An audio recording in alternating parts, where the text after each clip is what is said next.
নমস্কাৰ মই ধনশ্ৰী আৰু আপোনালোক সকলোকে মই মোৰ চেনেলটোলৈ পুনৰ স্বাগতম জনাইছো আজিৰ ভিডিঅ'টোত মই মেইনছত কিছুমান প্ৰশ্ন আহে য'ত কিছুমান বিশেষ শব্দ থাকে সেই শব্দসমূহ থকা প্ৰশ্নবিলাক আপোনালোকে কেনে ধৰণে সমাধান কৰিব বা বেসিক্যালি তেনেকুৱাই প্ৰশ্ন আহে যেনেকৈ এক্সপ্লেইন কৰিব লাগে ক্ৰিটিক্যালি এনালাইজ কৰিব লাগে সেই প্ৰশ্নসমূহ আপোনালোকে কেনে ধৰণে সমাধান কৰিব পাৰে তাৰে কিছুমান আভাস দিম বেছি ইয়াতে মই হেল্প কৰিব নোৱাৰিম কাৰণ এইবাৰ কেনেকুৱা প্ৰশ্ন আহে সেইটো ইমান আইডিয়া নাই যেহেতু নতুন সিলেবাস হয় তথাপিও আগৰ যিখিনি এক্সপেৰিয়েন্স আছে আৰু আগৰ যিখিনি প্ৰশ্ন আছে সেই সমূহৰ ওপৰত ভিত্তি কৰি মই কিছু আপোনালোকক আইডিয়া দিম আৰু লগতে শেহতীয়াভাৱে যেটো আমাৰ কেবিনেটে সিদ্ধান্ত ললে যে ভাষাভিত্তিক যিখন প্ৰশ্ন থাকিব সেইখন তেওঁলোকে উঠাই ল'ব এই বিষয়ে বিভিন্নজনে বিভিন্ন মত দিছে আৰু এতিয়ালৈকে অফিচিয়ালি এপিএসসিৰ পৰা কোনো ধৰণৰ নটিফিকেশন আহা নাই তেনে ক্ষেত্ৰত মই আপোনালোকক এটা কথাই সাজেষ্ট কৰিব পাৰিম যে আপোনালোকে যেনে ধৰণে প্ৰিপেয়াৰ কৰি আছিল তেনে ধৰণে প্ৰিপেয়াৰ কৰি থাকক কাৰণ ফৰ্ম ফিল আপ হৈ আছে আৰু যিসকলে আগৰ পৰা প্ৰিপেয়াৰ কৰিছে হয়তো তেওঁলোকে এই ভাষাৰ প্ৰশ্ন কেইখনো তেওঁলোকে হয়তো আৰম্ভ কৰিছিল পঢ়াৰ গতিকে তেনে ক্ষেত্ৰত আপোনালোকে যি ধৰণে পঢ়ি আছে তেনে ধৰণে পঢ়ি থাকক আৰু ভাষা ভিত্তিক যি দুখন প্ৰশ্ন আছে সেই দুখন কোৱালিফাইং হয় তাৰে নম্বৰ মেইনছত এড নহব কিন্তু যেহেতু কোৱালিফাইং হয় সেই কাৰণে প্ৰশ্ন কেইখন গুৰুত্বপূৰ্ণ হয় যে তাতে পাস কৰিবই লাগিব এতিয়া যেহেতু কেবিনেটৰ যেটো সিদ্ধান্ত হেতু সিদ্ধান্তত এটা এপিএসসি কি নটিফিকেশন দিয়ে হেতু আমি চাব লাগিব আৰু লগতে হাই কোৰ্টটো পিটিশন দিয়া আছে হাই কোৰ্টৰ কি ডিসিশন হৈছে হেতু মই ভালদৰে নাজানো আপোনালোকে অকমান খবৰ ৰাখিব কিন্তু যেতিয়ালৈকে এপিএসসিৰ অফিচিয়েল নটিফিকেশন নাহে তেতিয়ালৈকে হয়তো আমি সঠিকভাৱে গম নাপাম যে একচুয়ালি কি হ'ব ঠিক আছে সেই কাৰণে আপোনালোকে যেনে ধৰণে প্ৰিপেয়াৰ কৰি আছিল তেনে ধৰণে প্ৰিপেয়াৰ কৰি থাকক আৰু বাকি যিকেখন জিএস পেপাৰ আছে সেই জিএস পেপাৰ কেখনৰ মই আজি কথা ইয়াতে আলোচনা কৰিম যেহেতু মেইনছত এবাৰ বহুত কেখন জিএস পেপাৰ আছে চাৰিখন জিএস পেপাৰ আছে সেই কাৰণে জিএসৰো এটা ডাঙৰ ভ্যালু আছে ইয়াতে সেই কাৰণে যিখিনি প্ৰশ্ন আসলতে আমি সলভ কৰিব লাগে জিএছত সেইখিনি আমি বহুত ভাবি চিন্তি সলভ কৰিব লাগে আৰু আটাইতকৈ ইম্পৰ্টেন্ট হৈছে যে যেটো ওয়াৰ্ডছ লিমিট থাকে শব্দৰ যেটো এটা লিমিট আমাক বান্ধি দিয়ে মই ভাবো যে হেতু আপোনালোকে ক্ৰস নকৰিব এটা দুটা শব্দ হয়তো ক্ৰস হ'ব পাৰে কিন্তু এনেকুৱা নহয় যে আপোনালোকে বহুত বেছি শব্দ বা বহুত দীঘলীয়া আনসাৰ এটা লিখি দিব কাৰণ আমাক সময় এটা লিমিটেড দিয়া থাকে সেই সময় সীমাৰ ভিতৰত আমি ইমানখিনি নম্বৰ আমি সলভ কৰিব লাগিব আৰু এটা ইম্পৰ্টেন্ট কথা যে জিএছত আপোনাল জিএস বা যিকোনো পেপাৰে নহক কিয় আপোনালোকে কেতিয়াও কোৱেশ্চন এৰি নাহিব যিমানখিনি কোৱেশ্চনছ দিছে সেই গুটেইখিনি কোৱেশ্চনছ এটেম্প্ট কৰিব আৰু টাইম মেনেজমেন্ট ইম্পৰ্টেন্ট হয় টাইম মেনেজমেন্টটো আপোনালোকে যেতিয়া প্ৰেক্টিস কৰি থাকিব এখন কোৱেশ্চন লব আপোনালোকে কোৱেশ্চন পেপাৰ এখন লব হেখন কোৱেশ্চন পেপাৰ আপোনালোকে ঘৰত বহিও এটা সময় সীমা বান্ধি আপোনালোকে সলভ কৰিব পাৰে তেনে ধৰণে আপোনালোকে ঘৰত কৰিব পাৰে আৰু যি সকলে মক টেষ্ট বা তেনেকুৱা টেষ্ট সিৰিজ দিব পাৰে তেওঁলোকে হয়তো এটো কোচিংত গৈ কৰিব পাৰে কিন্তু যি সকলে কৰিব নোৱাৰে প্ৰিভিয়াস ইয়াৰ কোৱেশ্চন পেপাৰ লক আপোনালোকে ঘৰত বহক এটা সময় দিয়ক যেটো সময়ত পৰীক্ষা হয় আসলতে সেই সময়তে আপোনালোকে পেপাৰখন সলভ কৰিবলৈ ঘৰত চেষ্টা কৰক তেনে ধৰণে আপোনালোকে টাইম মেনেজমেন্টটো আহিব আৰু লগতে আটাইতকৈ ইম্পৰ্টেন্ট যে পৰীক্ষাৰ সময়ত আপোনালোকে বেছি ভাবিব সময় নাপায় আপোনালোকে ব্ৰেইন ষ্টৰ্মিংটো এতিয়াই কৰি থাকিব লাগিব যে প্ৰশ্নটো দেখাৰ লগে লগে আপোনালোকৰ মনত আহিব লাগিব যে এই প্ৰশ্নটোৰ উত্তৰ কেনেকুৱা হ'ব পাৰে ঠিক আছে এই কেটা বস্তু ইম্পৰ্টেন্ট হয় যিকেটা প্ৰেক্টিস কৰিলে আহি যাব আপোনালোকে বেছি চিন্তা নকৰিব বাকি এতিয়া মই আহিছো যে কিছুমান আমি শব্দ পাও জিএছৰ যেনেকৈ হৈছে কমেন্ট ক্ৰিটিক্যালি এনালাইজ এক্সপ্লেইন এনেকুৱা ধৰণৰ শব্দ পাও তো সেই শব্দবিলাকৰ কোৱেশ্চন বিলাকত কেনে ধৰণে আমি সলভ কৰিব লাগে প্ৰথম কথাটো হৈছে যে কোৱেশ্চনটো বুজি পোৱাটো কমেন্ট বা এনালাইজ কৰা বা যিয়ে শব্দ নিদিওক বাট কি সুধিছে প্ৰশ্নটো হেতু আপোনালোকে বুজি পাব লাগিব কোৱেশ্চনটোৰ ডিমান্ড কি কোৱেশ্চনটোৰ ডিমান্ড মতে আপোনালোকে উত্তৰ লিখিব লাগিব এনে আননেসেসাৰী কিছুমান বস্তু লিখিব নালাগে যেটো হয়তো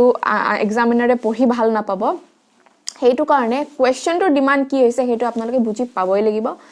সেই মৰ্মে আপোনালোকে উত্তৰ লিখিব লাগিব এটা কমেন্ট বুলি ক'লে আপোনালোকে কি লিখিব পাৰে কমেন্ট বুলি ক'লে obviously যেটো স্টেটমেন্ট দিছে সেই স্টেটমেন্টৰ ওপৰত আপোনালোকে কিবা এটা অপিনিয়ন দিব লাগিব আৰু আপোনালোকে যেটো অপিনিয়ন দিছে সেই অপিনিয়নটো দাঙি ধৰিবৰ কাৰণে ফ্যাক্টস লজিক্যাল কিবা কিবি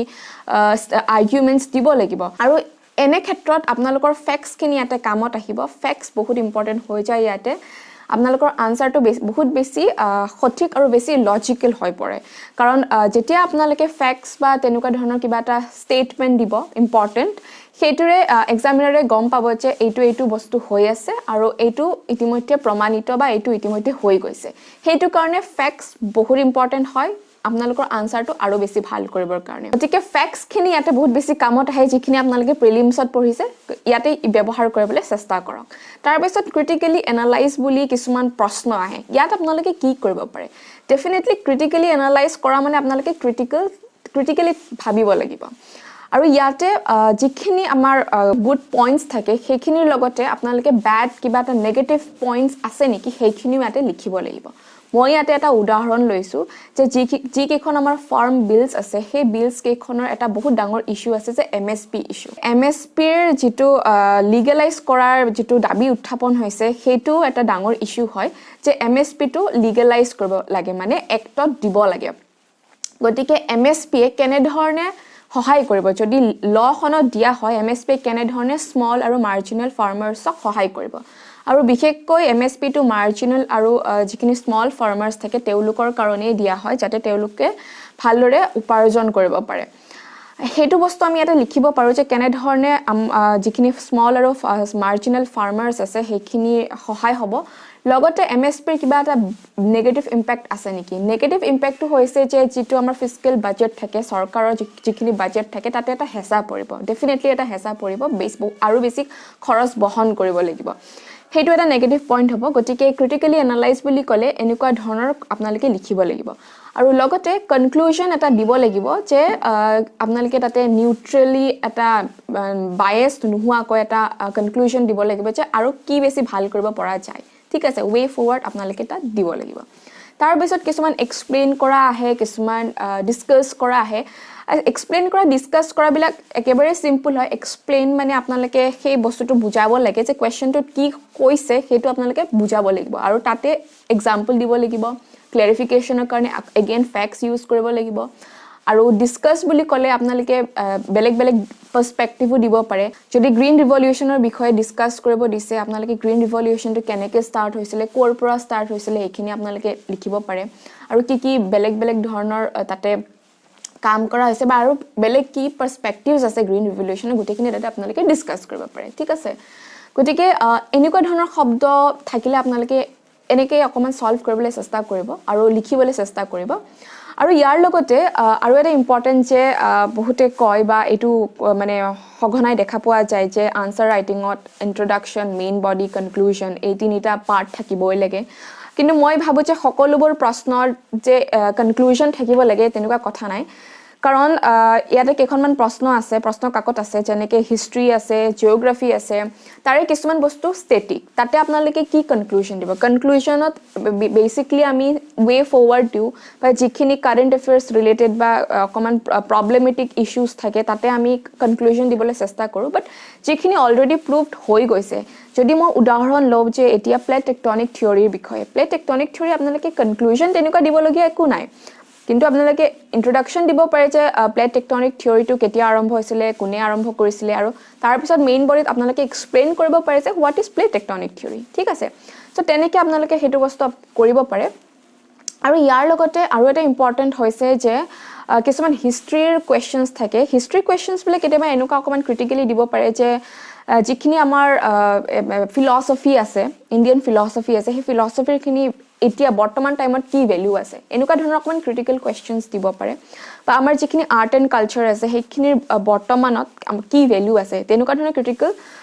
অকমান দিব পাৰে গতিকে হেয়া তাত আপোনালোকে অবভিয়াসলি হেখিনি লিখিবই লাগিব যে আৰ্ট এণ্ড কালচাৰৰ অতীজৰে পৰা কি ভূমিকা পালন কৰিছে আৰু বৰ্তমানে কি ভূমিকা পালন কৰি আহিছে আপোনালোকে কিছুমান মেনশন কৰিব পাৰে ইয়াতে সাবৰিমানাৰ টেম্পলৰ বিষয়ে এনেকুৱা ধৰণৰ কিছুমান ইস্যুজ ইয়াতে আপোনালোকে ইনক্লুড কৰিব পাৰে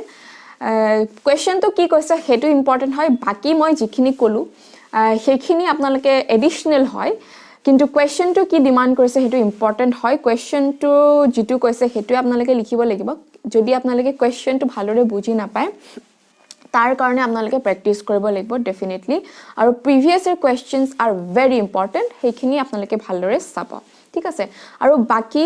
মই কিছুমান এক্সাম্পল কিছুমান মই আগতে কৰা প্ৰশ্ন আগতে কৰিছিলোঁ তাৰে মই কিছুমান চেম্পল তলত দি যাম কিছুমান জিঅ'গ্ৰাফিৰ কুৱেশ্যনছ থাকিব কিছুমান হিষ্ট্ৰী বা দুই এটা এনেকুৱা থাকিব সেইখিনি আপোনালোকে চাই এটা আইডিয়া পাব পাৰে যে আনসাৰ্ছখিনি আমি কেনেকৈ লিখিম বেষ্ট আনসাৰ নহয় সেইখিনি মই সেইটো টাইমত যেনেকৈ পাৰিছিলোঁ লিখিছোঁ আৰু বহুত দিন হ'ল মই আনসাৰ ৰাইটিং প্ৰেক্টিছ কৰা নাই সেইকাৰণে বৰ্তমান সময়ত মোৰ আনসাৰ ৰাইটিঙৰ মানে হেৰিটো দিব নোৱাৰিম কিন্তু আগতে মোৰ যিখিনি কৰা আছিলে তাৰে মই কিছু আপোনালোকক চেম্পল দেখাব পাৰিম আৰু এটা আইডিয়া দিব পাৰিম বাকি এইখিনি আছিল আজিৰ ভিডিঅ'টো যদি ভিডিঅ'টো ভাল লাগিছে এবাৰ লাইক কৰি দিব আৰু শ্বেয়াৰ নিশ্চয় কৰিব বাকি আহিবলগীয়া ভিডিঅ'ত মই আপোনালোকক নিশ্চয় লগ পাম কুৱেৰিজ থাকিলে মোক ইমেইল কৰিব পাৰে বা ইনষ্টাগ্ৰামত সুধিব পাৰে আৰু আজিলৈ ইমানে নমস্কাৰ